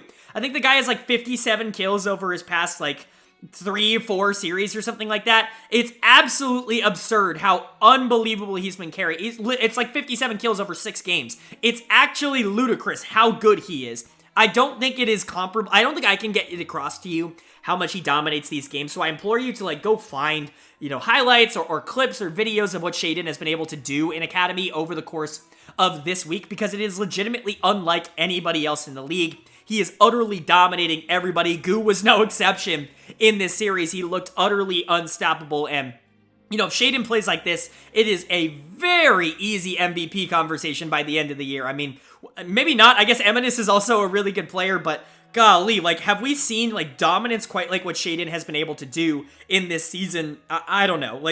From the jungle position, he's just been able to take over the game. He's been able to get kills. He's been able to control the map. He has just been so ridiculously unstoppable that it's almost unfair. And you know what? In Robbie Bob's last series of the year, he looks great. He actually played really, really well. This is easily, in my opinion, his best series on Evil Geniuses Challengers, and that's a good sign. Obviously, I hope he gets some confidence moving back into, the qualifiers for the NACL, as those are starting up now, because I felt bad for him getting thrust into this position, having to fill a really important and tough spot for a really good team and not really being able to keep up with a lot of the other mid laners. I actually thought this was his best series by a large margin, a really, really good one from Robbie Bob. Even though I thought Blaze also played well here for FlyFam, I would say that Shaden and Robbie Bob were definitely the two players on Evil Geniuses that showed up the most. I continue to praise how well Smoothie has played with mobility, allowing him to just kind of do his own thing, and then I think Soul has also been very positive for Evil Geniuses over the course of the year so far, if not a complete standout, just a very, very positive player up on the top side. But then you got FlyFam. Like I said, the big positive takeaway has been Blaze, I think, this week. He got crushed by Eminus in that opening series, but ever since then, he has been this team's best player by a large margin, in my opinion, and I really hope that keeps up. Blaze is a player that is really, really fun to watch, and, obviously, I'm hoping that FlyFam has some level of competence in terms of a player to you can hang your hat on, because right now they don't really have a lot else. The other 4 players on this team were all really, really bad. I gave Sword dud of the series. You could give it to Instinct, you could give it to Lunacia, you could give it to Goo. All of them basically deserve it. Really, I mean, this was a EG dominated game, mostly Shaden and a little bit of Robbie Bob, a little bit of Soul as well, but I'm going to give it to Sword just because it felt like he was out of position the most, especially on that Heimerdinger. It felt like he just was never really in the right spot. And also, Sword really has kind of not been good to start the year. I think Instinct and Sword have been incredibly disappointing for this FlyFam team. They should be the veteran presences, the more consistent pieces, but they're not. They have been, quite frankly, bad. Instinct included, who played in the LCS last year. And so Sword's going to get my dud of the series, mostly because I want to make a point here. And it felt like a lot of the other, a lot of the players on the team were equally as bad. It's not like Sword being given this award is particularly insulting to him, and somebody else should have definitely gotten it more so. It's just that, Sword was equally as bad as everybody, and I really wanted to make that statement. So yeah, everybody on FlyFam continues to look bad. This team continues to look inept. They don't really feel like they can compete. They're right in that same conversation with CLG Faith, potentially TL First, in my opinion, as teams that just aren't on the same level as a lot of the other teams here in the NACL, and that's okay. Hopefully you can get at least one of these players to develop on FlyFam. It's Blaze that you really just want to make sure he can continue to grow and get better. Hopefully a player like Goo, who does show flashes, can get some development as well. But for EG Challengers, this was an easy game. Shaden continues his utter domination of the league, and Robbie Bob has a nice closing out series, and I'm really just excited to see what this EG team can look like now that they have their full roster back for Week 3. But that brings us to our final batch of games here, the final 2 here on day 3 of week 2 in the NACL. We kick that off with FlyQuest Challengers taking on Cloud9 Challengers, a matchup that is super fun on paper, not so much fun when you actually watch it, because Cloud9 really is that team this year. It really feels like there are a lot of teams that are going to be trying to get to where Cloud9 is, because they're that team. I mean, they are dominant, a 3-1 start for Cloud9, 3-1-0, I should say, start for Cloud9. They look unbelievable. Of course, Eminus was the big story for Cloud9 through week 1, and even through their first game here of week 2, but it is not that in game number 2 here for their week, as Lost really steps up. Lost has always been somebody who has completely dominated at the academy level. Him and King have kind of been linked together, I would say, for a long time as 2 AD carries that have just dominated the academy ranks and just have never really performed the same at the LCS level. But Lost is given another chance here on Cloud9, and he delivered in this series. I mean, an utter stomp. We'll talk about Masu in a second, but he was someone who was having such a good year up until this point. Not saying it's completely dethroned or anything, but Lost made him look like an absolute child in this series. Credit to him. Credit to Zazel, who continues to look like maybe one of the best supports in all of the NACL.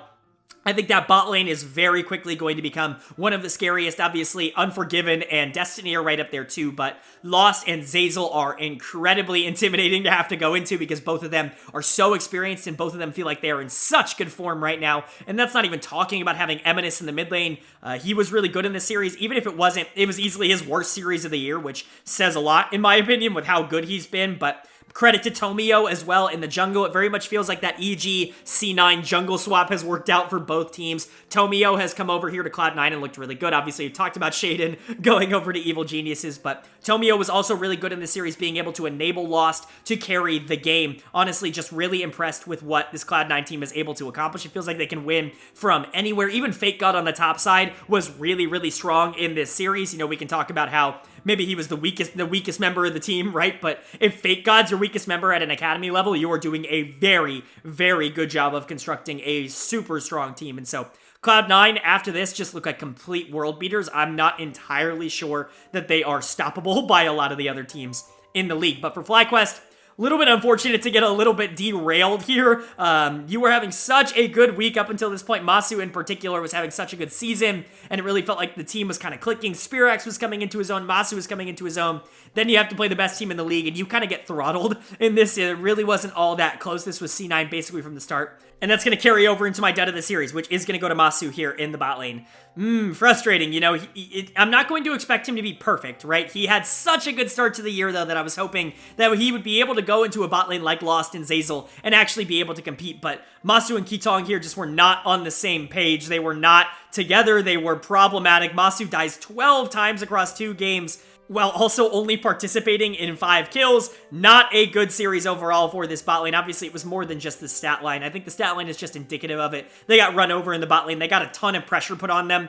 But they were far from the only ones who played bad. Masu and Kitong certainly were the worst players, in my opinion, on Fly Challengers. But the other player that I was really excited about earlier in the week in Spirax also kind of got run over. Now, going into Eminus is obviously an incredibly tough matchup, but this was a really bad series for Spirax, and you're really hoping that he's going to be able to turn it around. I thought he was going to be the consistent piece of this FlyQuest team going into the year. It really felt like if there was going to be anyone on this FlyQuest Challengers roster that was going to be able to keep up with some of the best teams in the league, it was going to be Spirax. Obviously, I was hoping Yuji could get there. I was hoping Philip could get there, but honestly, talking about FlyQuest Challengers, I've barely mentioned those two players the entirety of the year. Both Yuji and Philip have been basically non-factors for this FlyQuest team. It's really been a lot on Spirax and a lot on Masu in the bot lane to be able to win them games, and when they get outplayed like this, they don't really seem to have a lot of other counter punches, and so hopefully they're going to be able to rebound from this. Obviously an incredibly tough matchup here. I'm not going to hit the panic button just because they lost to what is probably the best team in the NACL right now.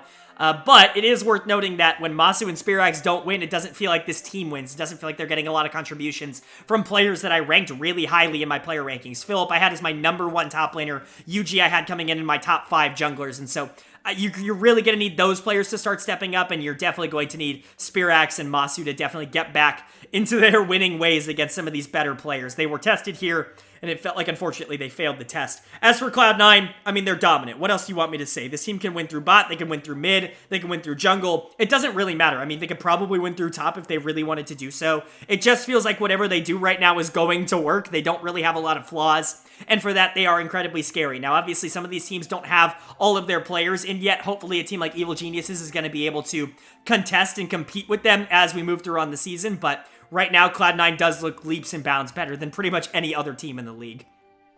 And then there was one series left, the 18th and final series to talk about in this video, and it is by far the biggest stump of the entire week. We had Dignitas Challengers taking on CLG Faith, and I honestly don't even want to spend too much time on this series because it was an utter destruction. I mean, this was not close. These are 2 under 20-minute games. I cannot stress that enough. Both of these games went under 20 minutes, and they certainly looked it. I mean, this was everyone on Dignitas destroying everyone on CLG Faith. There was not a single lane or player that looked worse than any of their counterparts on CLG Faith. Player of the series, give it to literally anybody. I think I'm going to give it to Hoon just for the storyline of obviously his Fiora game in game number 2 was super fun to watch, and I've kind of clowned on Hoon a bit on this channel. It's become a bit of a running gag that Hoon was really, really bad last year, and I'm very low on him, and I don't think he's been particularly great to start the season. He hasn't really been bad, not nearly as bad as he was last year, but I don't think he's been like a positive.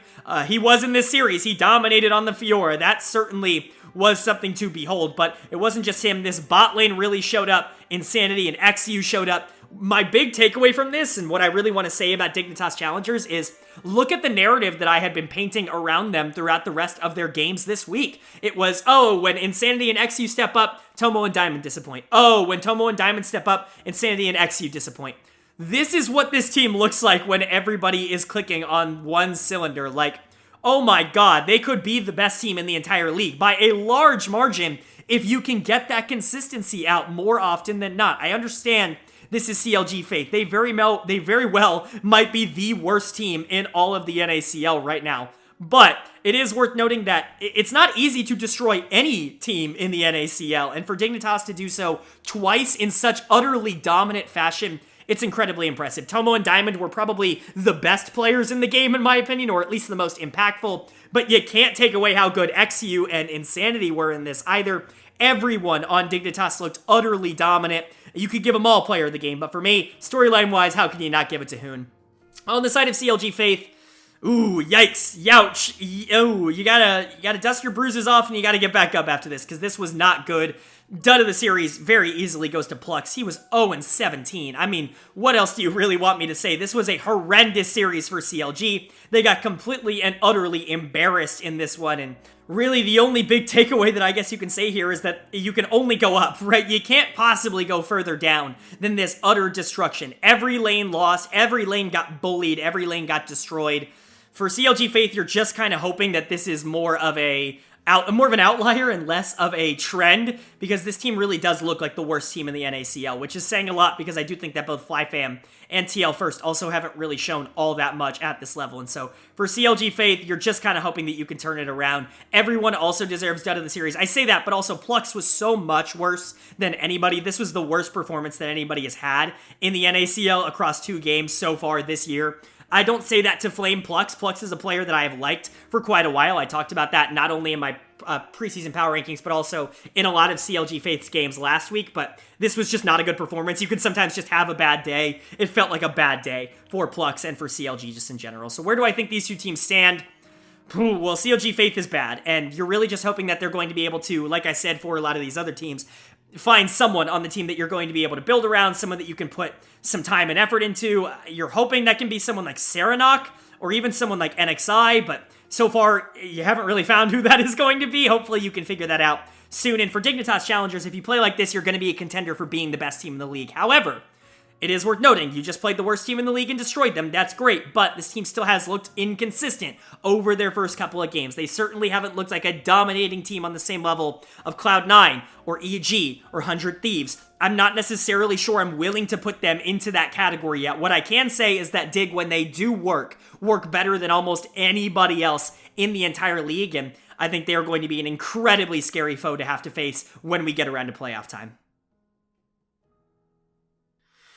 All right, that is going to do it for my NACL Week 2 overview and analysis. Up on the screen right now, you're going to see the updated NACL standings. Of course, any ties will just be broken alphabetically, but there aren't that many ties right now in the standings. On the first column to the right, you're going to see my updated power rankings. In the second column to the right, you're going to see how those have changed from last week to this week. So let's go over the biggest risers and the biggest fallers. Biggest riser this week is going to be Golden Guardians Challengers, going from number 13 to number 10. They jump right back in to the number 10 spot, to the top 10 here. I think they had a good week. They really showed me a lot of the things that I wanted to see out of this team, mostly the bottom lane. I thought Array in particular was really, really good, but Young continues to be a massive dub for this team, and he continues to be a major winner.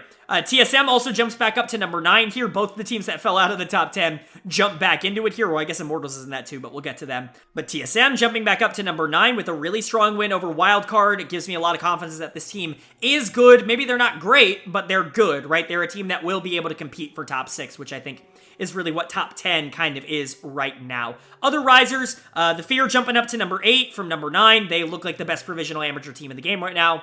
TL jumping up to number 5. We'll talk about FlyQuest falling in a second, but CLG also jumping up to number 6. And then EG actually passing up 100 Thieves here, jumping up to number 2. Shaden just looks that good. I think when this team gets back, they are really going to compete for number 1. But the biggest fallers of the week, it's a tie here, but it's going to go to Wildcard, dropping down from number 8 to number 11, and AoE dropping down from number 10 to number 13. Both teams that I was really in on after week 1, both definitely showing signs of maybe pulling the trigger a little bit too quickly here in week number 2. Both going to be falling out of the top 10. Wildcard falling to number 11. I still think they're a competitive team. They can be right there with teams like Golden Guardians and teams like TSM, but you know, I think they showed this week they're maybe not on the same exact level as those teams. And then AoE just has a lot of problems to figure out. I have them right above the bottom 3, which I feel are really solidified. Immortals also sticking at number 12. Other fallers this week, obviously talked about 100 Thieves, and then FlyQuest dropping down 2 spots. I actually was rather disappointed with how their week ended here against Cloud9. I do think that they could still be a good team, but they fall down below Team Liquid and CLG because of how the consistency problems that I think they showed against Cloud9. But let's talk about Player of the Week and Dud of the Week. Player of the Week, I mean, come on. Is this really even a competition? Player of the Week is Shaden on Evil Geniuses. I mean, come on. What kind of conversation is this? The dude had like 45 kills, like 50 kills this week. It was actually ludicrous. So yeah, he's Player of the Week. Do I even really need to explain it? He could be the best player in the NACL right now. Him and Eminus are certainly leagues above everybody else right now in terms of how they're playing. And I hope it continues for my sake, because, man, it's fun to watch. It really is enjoyable to watch 2 players who are just at the top of their games, like Shaden and Eminus are. But Shaden definitely deserving Player of the Week here in week number 2. And Dud of the Week, a little bit trickier for me, but I ended up settling on Plux here. And I think Plux, while he is a good player and someone who I do like a lot, has not really shown to be good enough to play at this level over the course of this year. I think CLG Faith in general are struggling a lot, and I think Plux is definitely kind of emblematic of that struggle that they're going through right now. So Plux is going to be my dud of the week, and Shaden is going to be my player of the week. But that's going to do it. If you guys did enjoy this video, let me know down in the comment section below. And of course, let me know how you enjoyed the new format changes. I'm really curious to hear you guys' feedback down below. If you enjoyed the video, hit that like button. It really does mean a lot to me. I put out these videos every single week. So if you're new here, hit that subscribe button. Not only NACL, LCS, LEC, LCK, LPL, all of it on this channel every single week. So if you're interested in that kind of content, hit that subscribe button and of course hit the like button. But with all that being said, I hope you all are having a great day. I hope you continue to have a great day, and I will see you all later.